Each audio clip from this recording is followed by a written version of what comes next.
Story 1. The Ghost Mile. My name is Marcus Webb, and I've been hauling freight across the continental United States for 23 years. I've driven through every kind of weather, navigated roads that would make your average driver weep, and pulled loads that pushed my rig to its absolute limits. In all that time, I thought I'd seen everything the highway could throw at me. I was wrong. It was late October 2019, and I was running a route from Memphis to Albuquerque with a load of industrial machinery. The schedule was tight, but nothing I couldn't handle. I'd mapped out my fuel stops, calculated my hours down to the minute, and planned to push through the night across Arkansas and into Oklahoma. The weather forecast was clear, and my rig, a 2018 Peterbilt 579 that I'd named Betsy, was running like a dream. I crossed into Oklahoma around 11 p.m., the highway stretching out before me like a black ribbon under the pale moonlight. Traffic was sparse, just the occasional pair of taillights disappearing into the distance or headlights passing in the opposite lane. I had the CB radio on, listening to the usual chatter between other drivers. The static punctuated by jokes and traffic updates. Everything was routine, comfortable even. That's when I saw it. Mile marker 297 on Interstate 40. I'd driven this stretch dozens of times before, and I knew every exit, every rest stop, every landmark. But there, illuminated by my headlights, was an exit sign I'd never seen before. Exit 247B, it read, with a single word underneath, Millbrook. The sign was old, the reflective paint faded and peeling, quite unlike the well-maintained signs that typically mark interstate exits. Something about it felt off, anachronistic, as if it had been standing there for decades, while the highway around it had been rebuilt and modernized. I almost drove past it. Every instinct told me to keep going, to stick to my route, to ignore the nagging curiosity that tugged at my mind. But I'd been driving for 6 hours straight, and my next planned stop wasn't for another 90 miles. The exit might lead to a gas station or a quiet place to stretch my legs for 10 minutes. I made the decision in a split second, guiding Betsy onto the off-ramp. The exit curved away from the interstate, descending into darkness that seemed thicker than it should have been. My headlights cut through it, revealing a 2-lane road that looked like it hadn't been repaved in years. Cracks spiderwebbed across the asphalt, and weeds grew up through the gaps. The white and yellow lines were so faded they were barely visible. I checked my GPS, but the screen showed nothing, just a blank area where the road should have been. The little blue dot that represented my truck sat at the edge of a gray void. I considered turning back, but the off-ramp had already merged into the road, and there was nowhere to safely turn an 18-wheeler around. The only option was to continue forward until I found a place wide enough to execute a U-turn. I pressed on, watching my odometer tick up the miles. 1 mile became 2, then 3. No buildings, no streetlights, nothing but empty fields on either side of the road, and the occasional dead tree silhouetted against the night sky. Then I saw the town. It appeared suddenly, as if someone had flipped a switch. One moment there was nothing but darkness, and the next, buildings lined both sides of the road. But something was immediately wrong. Every structure looked old, not vintage or historic, but old in a way that suggested decay and abandonment. A drugstore with a faded Coca-Cola sign from the 1950s. A gas station with pumps that hadn't been manufactured in 40 years. A movie theater with a marquee advertising films I'd never heard of. And despite all this, Despite the obvious abandonment, lights were on in some of the buildings. Dim, yellow lights that flickered behind dusty windows. I slowed Betsy to a crawl, my hands gripping the steering wheel so tightly my knuckles went white. The CB radio had gone completely silent. Not even static, just a dead absence of sound. I reached for my cell phone, but it showed no signal, which wasn't unusual in rural Oklahoma, but still added to my growing unease. The town seemed to stretch on forever, building after building, all frozen in time, all wrong. That's when I saw the people. They stood on the sidewalks, absolutely motionless, staring at my truck as I passed. Men in suits with thin ties and fedoras. Women in dresses with full skirts and patterns that hadn't been fashionable since the Eisenhower administration. Children in clothes that looked homemade, their faces pale in the dim light. None of them moved. None of them blinked. They just watched, their heads turning slowly to follow my progress down the street. Dozens of pairs of eyes tracking my every movement. I wanted to stop, to call out and ask for directions, but everything in my body screamed at me to keep moving. My foot hovered over the brake pedal, but I couldn't bring myself to press it. Instead, I maintained my crawling pace, watching the frozen figures on the sidewalks, trying to understand what I was seeing. Were they statues? Some kind of art installation? But no, I could see them breathing, see the subtle rise and fall of their chests, see the occasional blink of an eye. They were alive, but somehow not. The town's main street stretched for what felt like miles.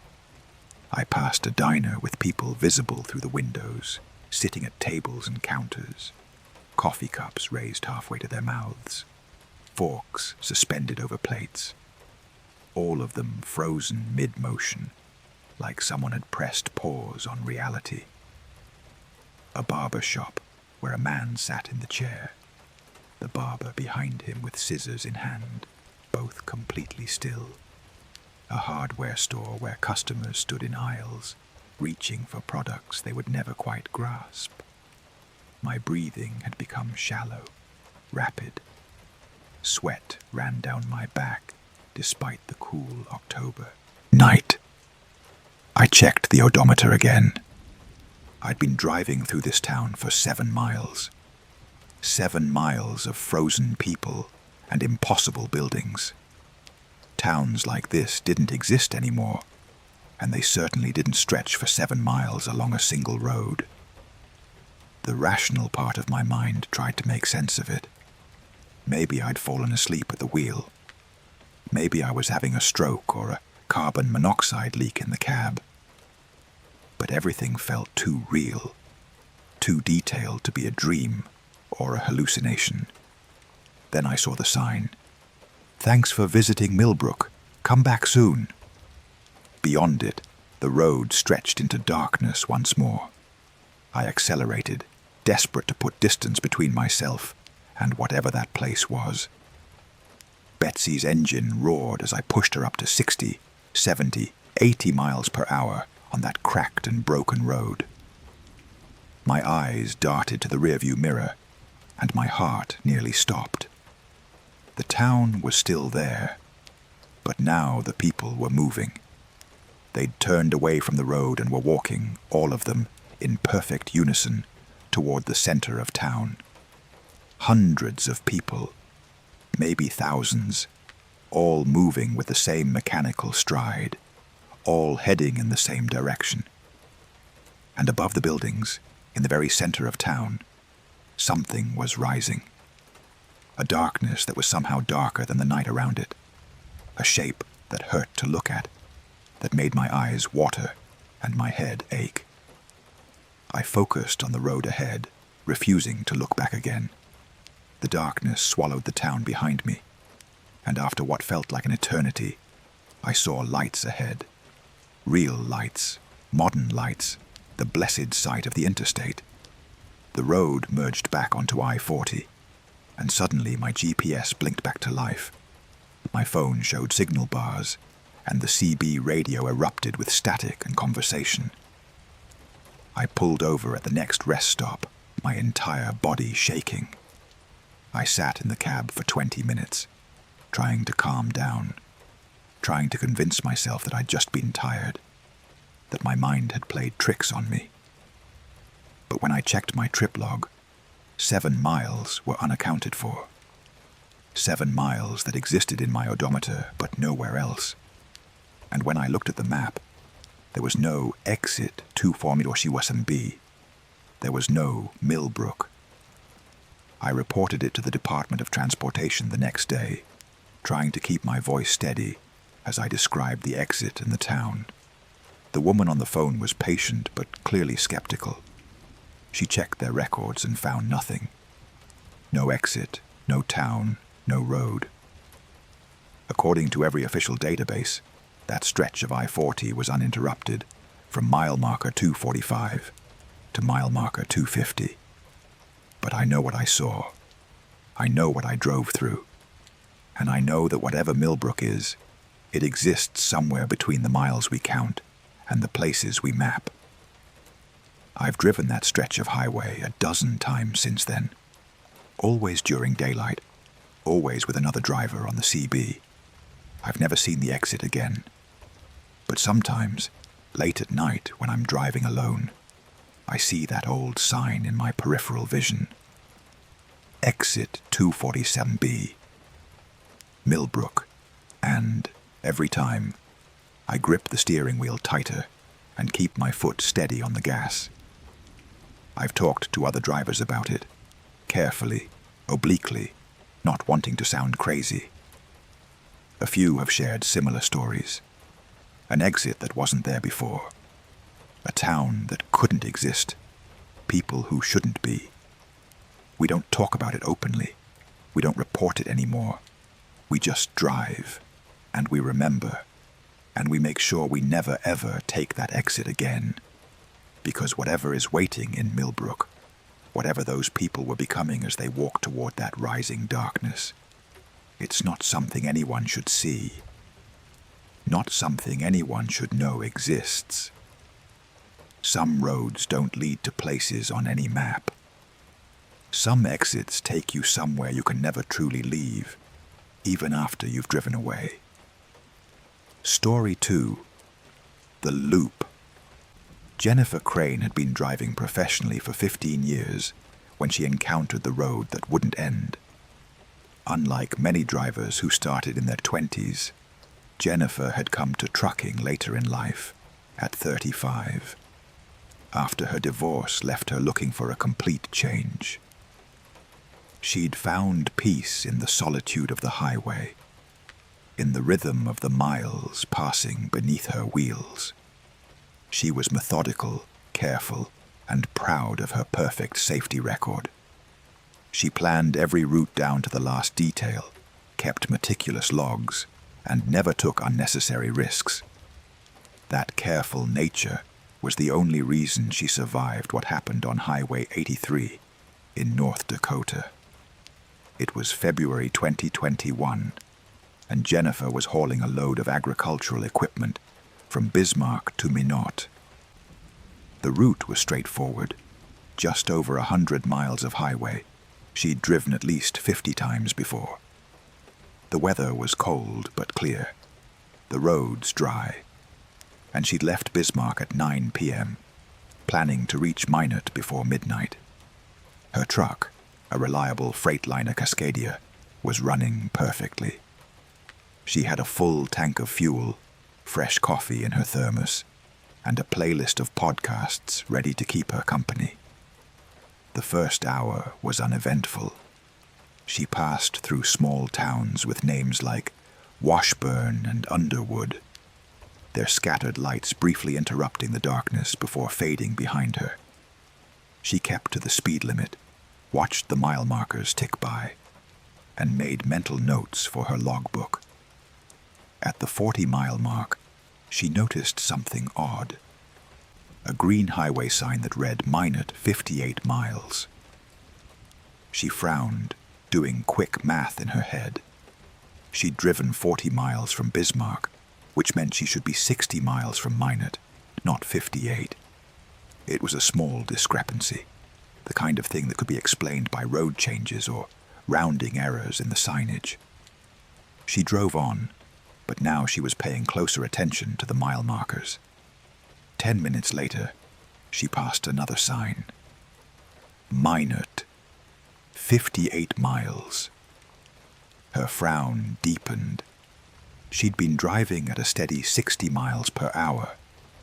She should have covered at least 10 miles, bringing her to within 48 miles of Minot. But the sign insisted she was 58 miles away. She checked her odometer, which showed she'd traveled 53 miles from Bismarck. The numbers weren't adding up. Jennifer slowed down, her eyes scanning the roadside for landmarks, for anything that would help her orient herself. She recognized this stretch of highway, the slight curve to the left, the abandoned farmhouse set back from the road, the distinctive water tower in the distance. She'd passed these landmarks before, many times. They were approaching Garrison, a small town about 50 miles from Bismarck. Everything was where it should be, except the distance signs were wrong. She reached for her phone to check her GPS, but the screen showed an error message. Unable to determine location. She tried restarting it, but the same message appeared. Her truck's built-in GPS was similarly useless, the screen frozen on a loading symbol that spun endlessly. The CB radio was working, but all she got was static. No other drivers, no chatter, just an empty hiss that made the cab feel even more isolated. 10 more minutes passed. Jennifer watched the mile markers, counting each one. 127, 128, 129, 130. 4 miles by the markers, and her odometer confirmed it. Then another sign appeared in her headlights. Minot, 58 miles. The same distance. Exactly the same. She'd driven 14 miles since the first impossible sign, but she was apparently no closer to her destination. Her heart began to race, but she forced herself to stay calm. There had to be an explanation. Maybe the signs were left over from an old road configuration. Maybe there was construction she didn't know about that had changed the route. She decided to keep driving and watch for the next town. If she reached Garrison, she'd stop and get her bearings. If something was genuinely wrong, she'd find out there. But Garrison never came. She drove for another 20 miles, the odometer confirming the distance, the mile markers steadily increasing. She should have reached the town, should have seen its lights in the distance. Instead, there was only empty highway, the same gentle curves, the same scattered farmhouses and distant water towers. And every 10 minutes, like clockwork, another sign. Minot, 58 miles. Jennifer's calm began to crack. She was an experienced driver, accustomed to long nights and lonely roads. But this was different. This was wrong in a way that made her skin crawl. She pulled over to the shoulder, putting the truck in park, and sat in the darkness with the engine idling. She needed to think, to figure out what was happening. She grabbed her atlas from the passenger seat, the old-fashioned paper kind she kept as a backup. The map showed Highway 83 as a straight shot from Bismarck to Minot, passing through several small towns along the way. No loops, no alternate routes, nothing that could explain what she was experiencing. She tried her phone again, even walking outside the truck, to see if the signal was better. Nothing. No GPS. No cell, service, no data connection. Back in the cab, she made a decision. She would continue north, but she would mark her progress carefully. She found a marker, a strip of bright orange cloth from her emergency kit, and tied it to a fence post at the roadside. If she was somehow driving in a loop, if the road was doubling back on itself in some impossible way, she would see the marker again. It was a long shot, but it was something concrete, something she could verify. She pulled back onto the highway and continued north. The miles passed with agonizing slowness, every minute stretched taut with tension. She counted the mile markers obsessively. 135, 136, 137. At marker 140, she should have traveled 5 miles from where she'd stopped. She watched the roadside carefully, looking for her orange cloth. It wasn't there. Relief flooded through her, but it was short-lived. Ahead, another sign. Minot, 58 miles. The loop had tightened around her. Time lost meaning.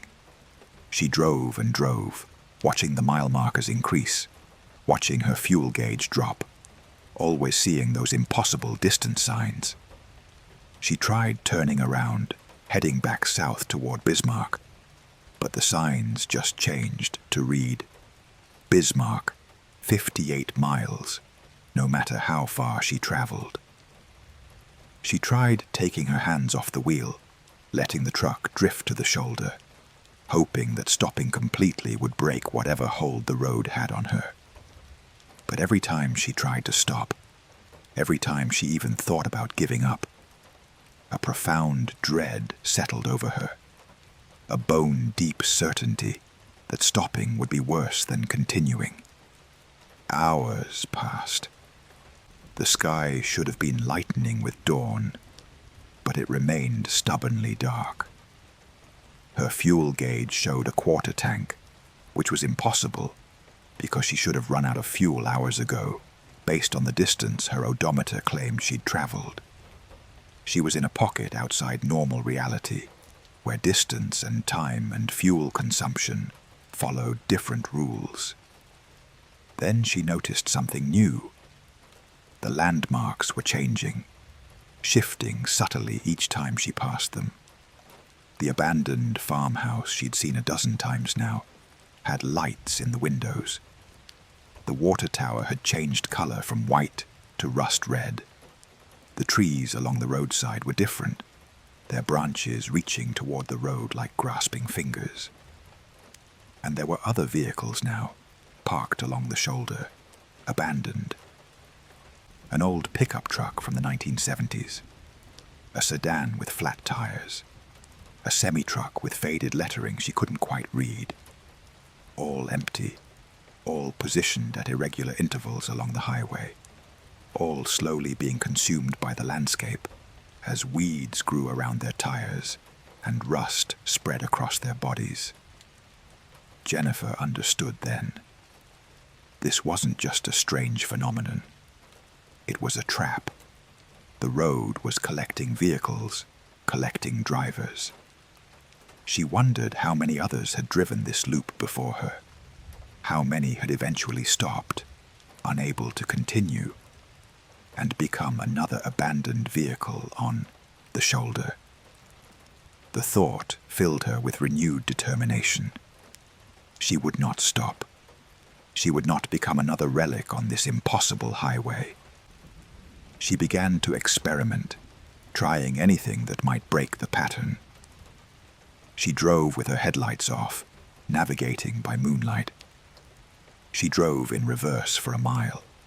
She swerved across both lanes in erratic patterns. She sang, screamed, prayed, cursed. Nothing changed. The road continued, the signs repeated, and her fuel gauge remained frozen at a quarter tank, neither emptying nor filling. Then, as she passed mile marker 167, for what must have been the 20th time, she noticed something different. A dirt road, just a barely visible track leading east off the highway. She'd never seen it before, despite passing this exact spot over and over. Without hesitation, without thinking, She cranked the wheel hard and guided her truck onto the dirt road. The change was immediate and violent.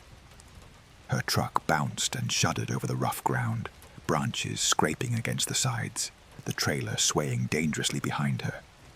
But ahead, impossibly, she saw lights.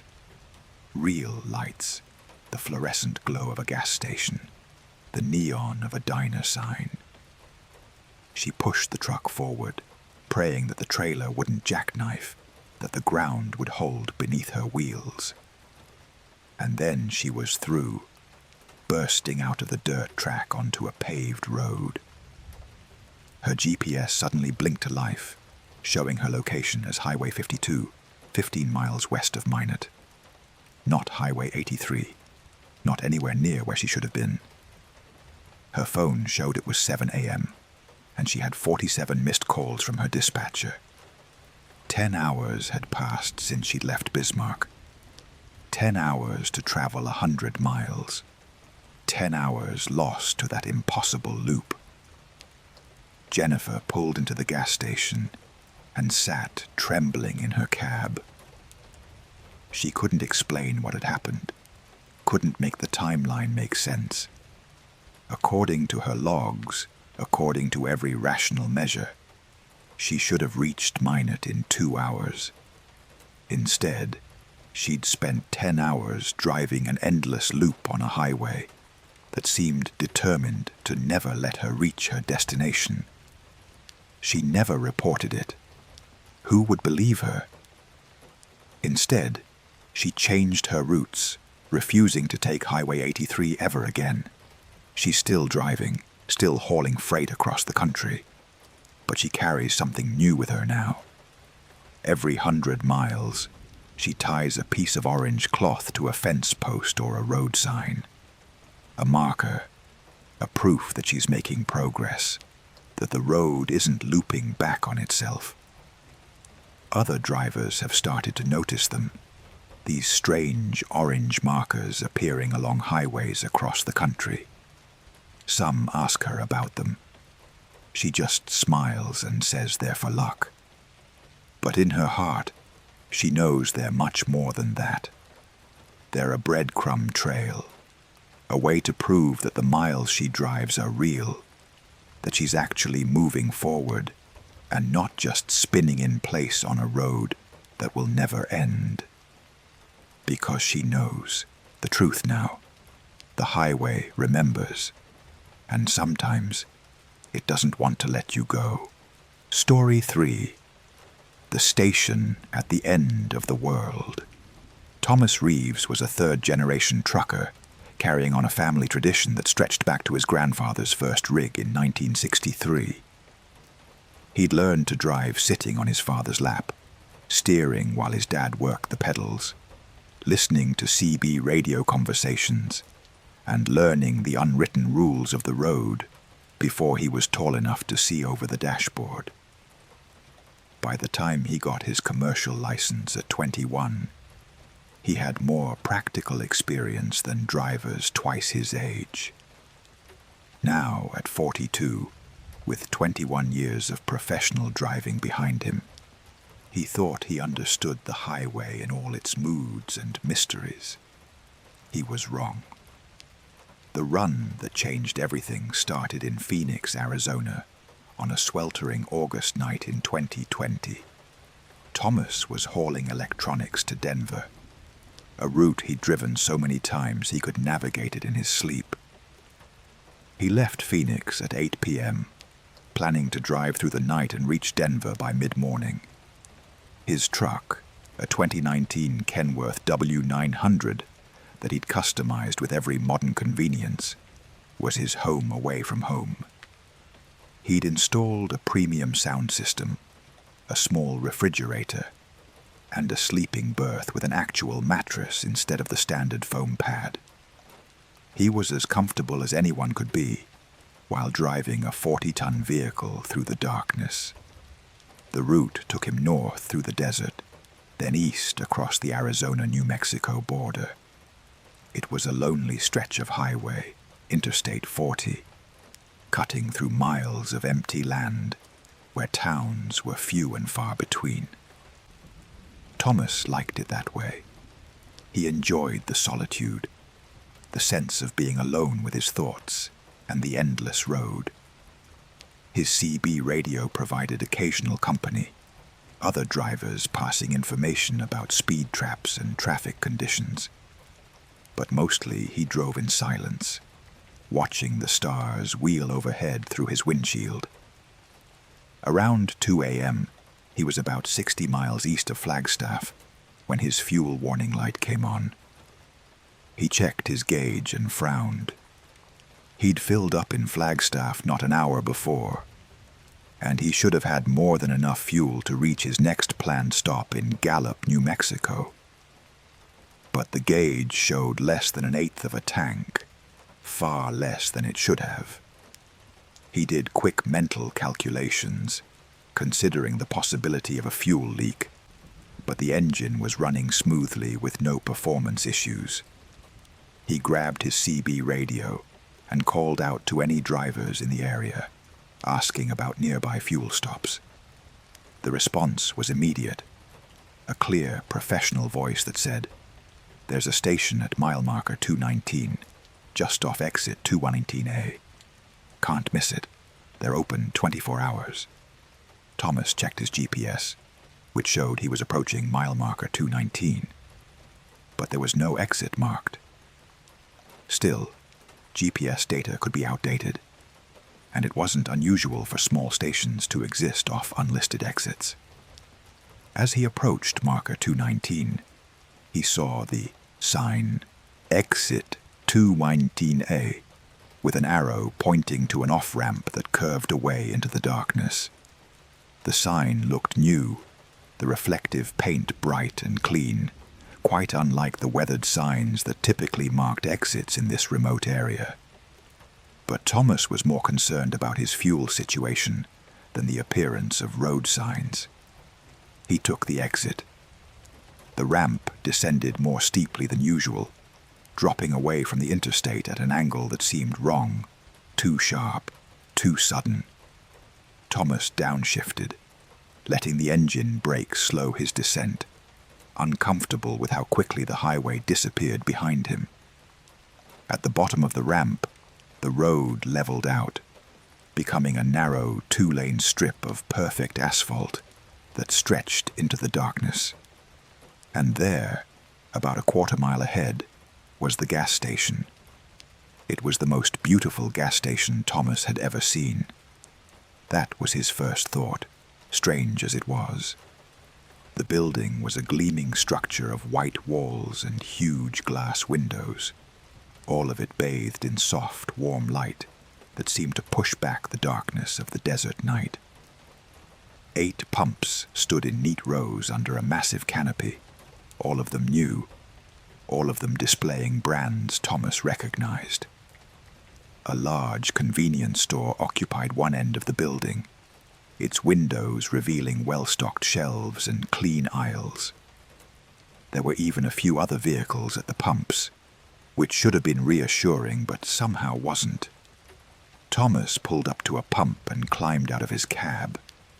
The air was wrong, he noticed immediately. It should have been cool, the desert night air carrying a chill after the blistering heat of the day. Instead, it was perfectly neutral, neither hot nor cold, like the climate-controlled air of an office building. And it was silent, absolutely silent, in a way that desert nights never were. No insects, no distant animal calls, no wind, nothing. He swiped his credit card at the pump, and it was accepted immediately. The pump hummed to life, and he began filling his tank, watching the numbers roll by on the display. As fuel flowed into his truck, he looked around, trying to identify what was bothering him about this place, beyond the strange silence and temperature. The other vehicles, he realized, they were all different makes and models, different years, different states on their license plates. A pickup truck from Texas, a sedan from California, a van from Oregon, but none of them had drivers. They just sat there, parked at pumps or in parking spaces, empty and still. The pump clicked off, indicating a full tank. Thomas hung up the nozzle and checked the receipt. He'd pumped 215 gallons of diesel fuel. That was impossible. His truck's tank only held 200 gallons maximum, and he'd started with an eighth of a tank. Maybe 25 gallons. He should have pumped 175 gallons at most. The receipt had to be wrong. He decided to go inside and sort it out with the clerk. The convenience store's automatic doors opened with a soft whoosh, and he stepped into cool, fluorescent-lit space. The store was immaculate, every shelf perfectly stocked, every floor tile gleaming. Music played softly through overhead speakers, something instrumental and soothing. And behind the counter stood a man in a clean uniform, smiling pleasantly. "Evening," the clerk said, his smile never wavering. "Gettin' fuel?" "Yeah," Thomas replied, approaching the counter. "But I think there's an error on the receipt. It says I pumped over 200 gallons, but my tank doesn't hold that much." The clerk's smile didn't change. He didn't even look at the receipt Thomas held out. "That's correct," he said simply. "You pumped exactly what you needed." Thomas felt a chill run down his spine, despite the comfortable temperature. "What do you mean, what I needed?" "I'm telling you, my tank can't hold that much fuel." "Your tank holds exactly as much as you need it to hold," the clerk said, still smiling that unchanging smile. "Everyone who stops here gets exactly what they need. Fuel, food, rest, whatever is required." Thomas took a step back, his hand instinctively reaching for the knife he kept clipped to his belt. "What kind of place is this?" "A gas station," the clerk replied, as if it were the most obvious thing in the world. "A place for travelers to stop and refuel. You were running low and you found us. That's how it works." Thomas turned and walked quickly toward the door, no longer caring about the receipt or the impossible fuel, or anything except getting back to his truck and back on the highway. But as he pushed through the automatic doors, he stopped dead. His truck was gone. The pump where he'd parked sat empty, the hose hanging neatly in its cradle. All the other vehicles were still there, still empty, still waiting. But his Kenworth had vanished. He ran to the spot where it had been, looking for tire tracks, for any sign of where it might have gone.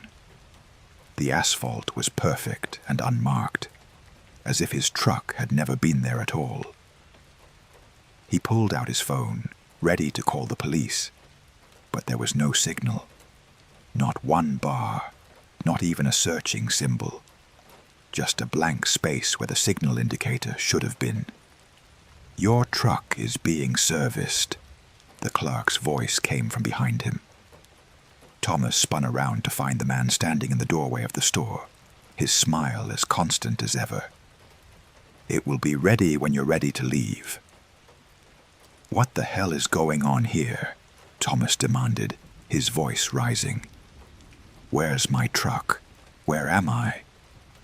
"You're at a gas station," the clerk said again patiently, as if explaining something to a child. "A station at the end of the world. Well, not quite the end, more like the edge. The place where the normal roads meet the other roads. The places we can map and the places we can't."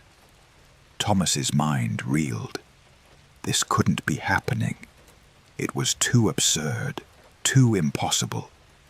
He had to be dreaming, or having a breakdown, or suffering from carbon monoxide poisoning. "I want my truck back," he said, forcing his voice to remain steady. "Right now." "You can have it back whenever you want," the clerk said reasonably. But first, you should understand where you are and why you're here. You're not the first driver to stop at this station, Thomas. You won't be the last. Some drivers leave after a few minutes. Some stay for hours or days or longer. Time works differently here. You'll find that out soon enough. Thomas ran. It was instinctive, irrational, but he couldn't stand there another second listening to that calm, smiling voice explain the impossible. He ran past the pumps, past the parked vehicles, out toward the road he'd driven in on. Behind him, he heard no sounds of pursuit, no shouts or footsteps, just that terrible silence, broken only by his own ragged breathing. He reached the road and turned toward where the on-ramp to the interstate should have been. But there was nothing there. The road simply ended about 50 yards from the station, the perfect asphalt giving way to empty desert. Not a gradual transition, but an abrupt line, as if someone had drawn a boundary beyond which the road could not exist. Thomas stood at that boundary, staring out into the darkness, and felt true terror for the first time in his life. Hours passed, or maybe minutes. Thomas couldn't tell. He walked the perimeter of the area around the gas station, always finding the same abrupt endings. The road existed in a perfect circle, about a quarter-mile in diameter, with the station at its center. Beyond that circle was desert, but not normal desert. When Thomas tried to step off the road into the sand, his foot met resistance, as if there were an invisible wall. The desert beyond was visible, but unreachable, a backdrop rather than a real place. Eventually, exhausted and defeated, he returned to the station. The clerk was waiting, still smiling, as if Thomas had never left. "Ready to talk now?" he asked. Thomas nodded, too tired to resist any more. They sat at a table in the convenience store, and the clerk brought him coffee that was exactly the right temperature, exactly the right strength. "The highway system is bigger than most people realize," the clerk began. "There are the roads everyone knows, the ones on maps and GPS systems. But there are other roads, places in between, exits that only appear when they're needed. This station exists in one of those places. We provide services to travelers who find themselves on the edges of the map." "Why me?" Thomas asked. "Why was I brought here?" "You weren't brought here," the clerk said. "You found us because some part of you needed to. Maybe you needed to understand that the world is stranger than you thought. Maybe you needed to be reminded that there are still mysteries on the roads you drive. Or maybe you were just in the right place at the right time, and the exit appeared, and you took it. The reasons are different for everyone." "How do I leave?" Thomas asked, and the clerk's smile, for the first time, changed slightly, becoming almost sad. "You leave the same way everyone leaves," he said. "By deciding you're ready. Your truck is outside, right where you parked it, with a full tank of fuel. You can drive away whenever you want. The road will take you back to the interstate. But you'll remember this place. And sometimes, late at night, you'll wonder if it was real, or if you imagined it. Most drivers convince themselves it was a dream. That's easier than accepting the truth." Thomas walked outside, and there was his Kenworth, sitting at the pump exactly as he'd left it. The fuel gauge showed completely full.